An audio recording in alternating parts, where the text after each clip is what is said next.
Hello guys, and welcome back to another video. Today is going to be another Q&A, so this is going to be episode 3, and the questions are going to be sponsored by you guys that have been left in the comments over the past few weeks, months. Yeah, I am sorry, it has been a while since the last one. Most of these have been come from a user called Funchella. I thought these questions would be brilliant for all of you to know, as they're quite general, and a lot of you probably will be wondering this as well during either your recruitment process or post joining the Navy. So here we go. So question number 1 is, what kind of jobs do you do when you're off ship? And the reason why they asked this is because in a previous video I said sometimes it could be quite boring. And the reason why I said this is because the jobs you do off ship aren't necessary towards your trade. So for example, I spent a period of time off ship working in a shore establishment, and I was working as a gym runner. Now as a weapons engineer, obviously working in a gym probably isn't gonna enhance my trade massively. Gainful employment is probably on the smaller side in that case, but you do get other experiences, like obviously working with different people, seeing what life's like in different parts of the Navy, on the shore side rather than the ship side. So that was just one example. There are other things as well. So you could also be working in an engineering environment. So we've got something called the MSU, and we've also got other things like this as well. And they're basically like a maintenance support unit, and they go onto ships and help people out with maintenance, whether in the FTSP periods, which are engineering, or maintenance periods. Anyway, so these jobs are different because obviously they're not on ship, and they are, I don't like to use the word fake, but it's not really the Navy. The Navy is like your job on board and everything you do on there. That's the real Navy in my eyes, and it's the same in a lot of other people's eyes. Shore establishments can be good fun, can be good for a downtime if you've been bounced around ships quite a lot and gone on lots of deployments, but usually I prefer working on ships than not working on ships. Okay, so question number 2 is, once you've done phase 1 and 2, how quickly are you deployed? Now this is a massive thing at the moment. People are joining ships or joining establishments straight after training and not going on deployments. This is purely just because of a phrase that is well received in the armed forces, is the needs of the service. Obviously not all the time the armed forces are going out on deployments, they're not always going on operations or doing things, so there is quite a lot of downtime. This might mean that you are on a ship but you're not doing a lot. Like I said in the previous question, you might be in a maintenance period, or you might be doing some form of training packages alongside, but you'll still be on that ship and practicing towards when you do eventually go out on deployments.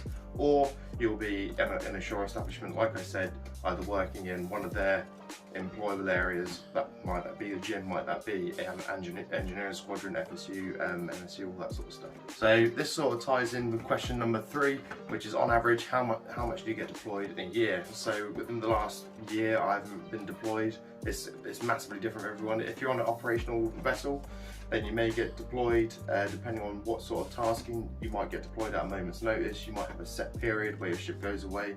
It won't be any longer than usually 9 months. 9 months sort of deployments are sort of mostly phased out now, but depending on what's available, that sometimes they do happen. Also crew rotations happen now as well, so ships change crews rather than just going out, coming back and then resting, going out. So the ships can stay out there quite a lot longer. So we have a lot more presence in an area, and we can conduct tasking and operations a lot easier. Okay, question number 4 is, when on ship, do you have your own room or is it shared? Now this is a massive question really, because it completely depends on what type of ship you're on. If you're on a destroyer, you could be ranging from a massive, what they like to call the austerity mess, which could be like a 40 odd man mess, or you could get 6 berths in the complexes, which is like which basically is like six beds in one sort of room with all your lockers in there, and the complexes are like many of those little berths. When you become a senior rate, you go into 2 berths, and when you become a chief and above, you normally get your own cabin. That's on a 45. Type 23 is completely different. You get an 18-man mess, or woman. So you get 18 people in one sleeping area.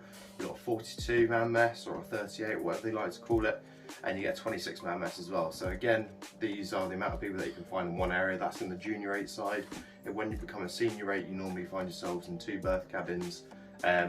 When you're alongside though, you'll get the opportunity to live in a single accommodation. So this will be like a room with an ensuite most likely. In the older establishments, it's usually a room with a sink inside, and you'll get like a communal kitchen area slash bathroom sort of ablutions area. Question number 5 is, what is the phone policy on and off ship? Now this has been relaxed quite considerably. So the phone policy is you're allowed to carry your phone during the working day, whether you're on or off ship. And establishments really can't take pictures or anything like that, and this is identified before you come into the establishment or dockyard. Massive posters, massive things saying no photography inside.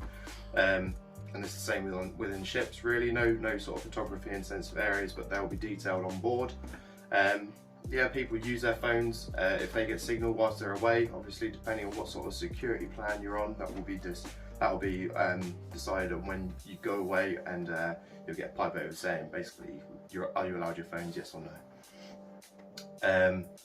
And yeah, so you can use your phones when you're away if you get signal.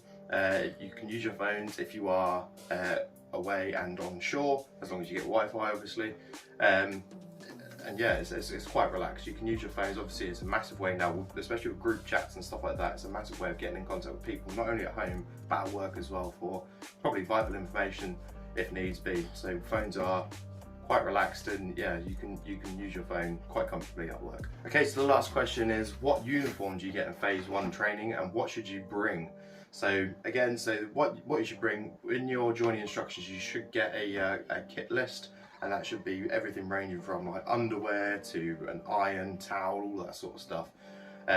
Anything really will do. People usually share stuff as well. So if you have got an iron or it breaks and you're there, you can borrow someone else's and all that sort of stuff. Uniform wise, you will get issued this, which is your number 3 uniform, which is white shirt, black trousers, usually accompanied with a jumper. You'll wear that in the winter season, so now people will be wearing it outside, and you'll be wearing that either with a beret or most likely a cap with your cap tally. This is normally accompanied with a pair of shoes as well, polished shiny toe caps. You'll also be issued with a set of RN PCS, which is this rig, soon to be changed again, but this is I think what they'll probably be issuing you at the moment. Eventually, obviously, you'll probably get a more plain one. Without a branch badge during phase 1, but that comes in after your 2nd phase of training. You'll also get like a set of overalls and a PT kit. So overalls, it's just a navy blue set of like coveralls if you like, and you'll get issued PT rig, which is normally just like a dark blue shirt with some short black shorts, and trainers as well to go with that. And then finally, your ceremonial number 1, what we like to call square rig, is what you'll also be issued. Again, no badges, but that will be issued with your lanyards and your silks as well.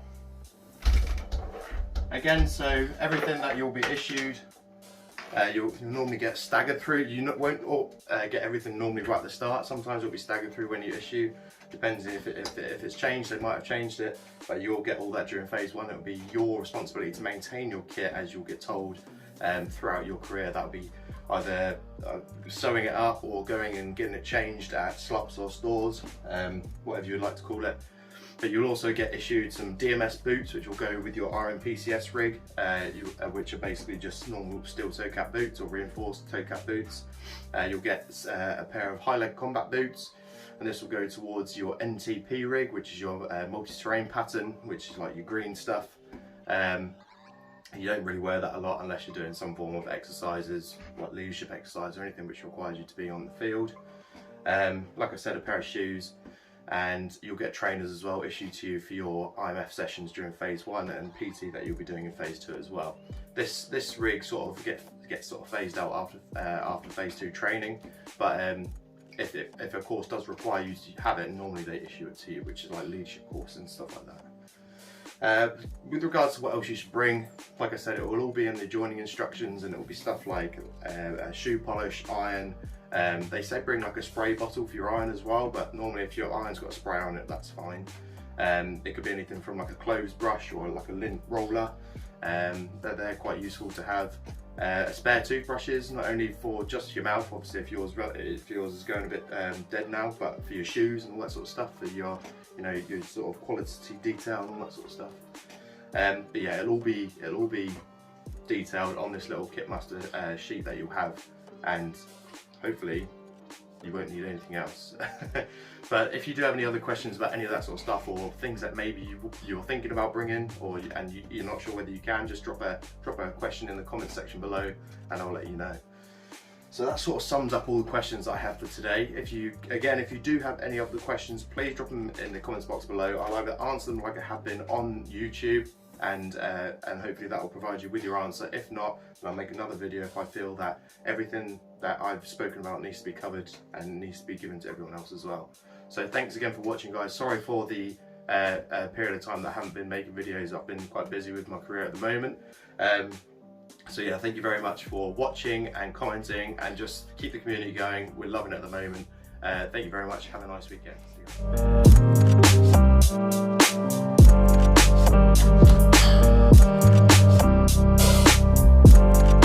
you.